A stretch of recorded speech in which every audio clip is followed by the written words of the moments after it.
Hi, this is KJ Sharpe, and welcome to Turning Points. It's a little late for me.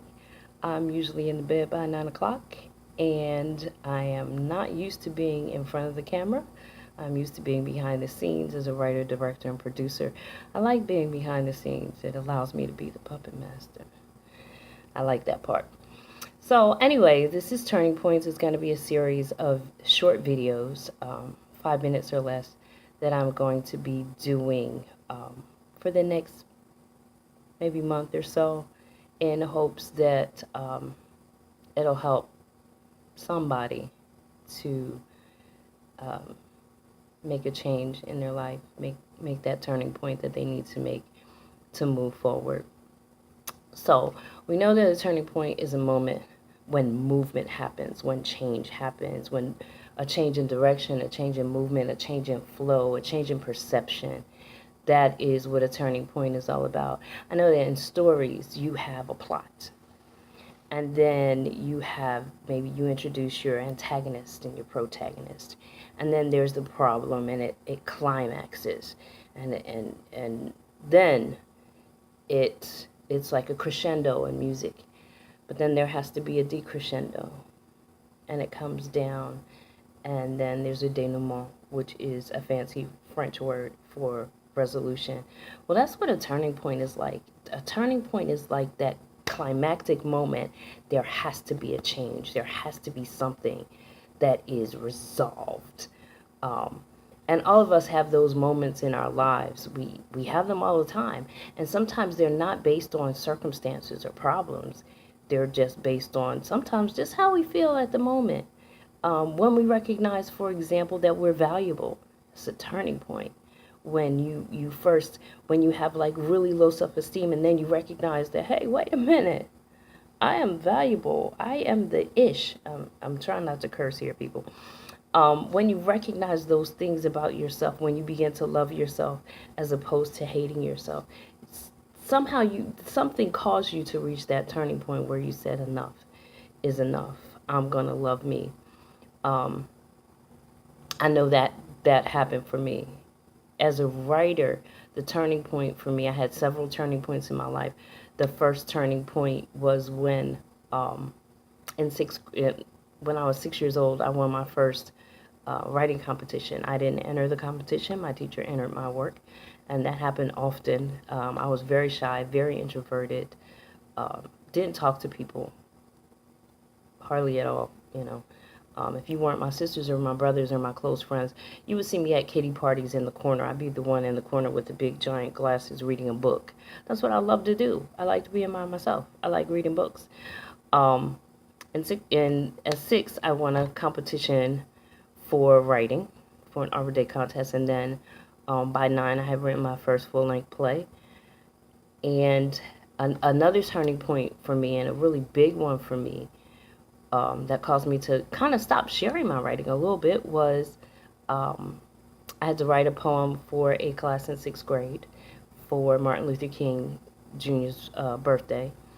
And I wrote the poem, and I stayed up all night writing this poem. My mom had to make me go to bed. And so I turned my work in the next day. I was very proud of it because I'm very particular about my work, and I was very proud of it. Read it in front of the class, and the teacher beat my hands with a stack of rulers. And I was embarrassed, and I was humiliated, and I was hurt because he accused me of plagiarizing the poetry I spent all night working on. So I stopped sharing. I stopped sharing a lot. You know, I would share in church, but other than that, I kept my poetry to myself. I used to keep it in a box under my bed. So that was a turning point for me. I kept writing. It didn't stop me from writing. I love to write.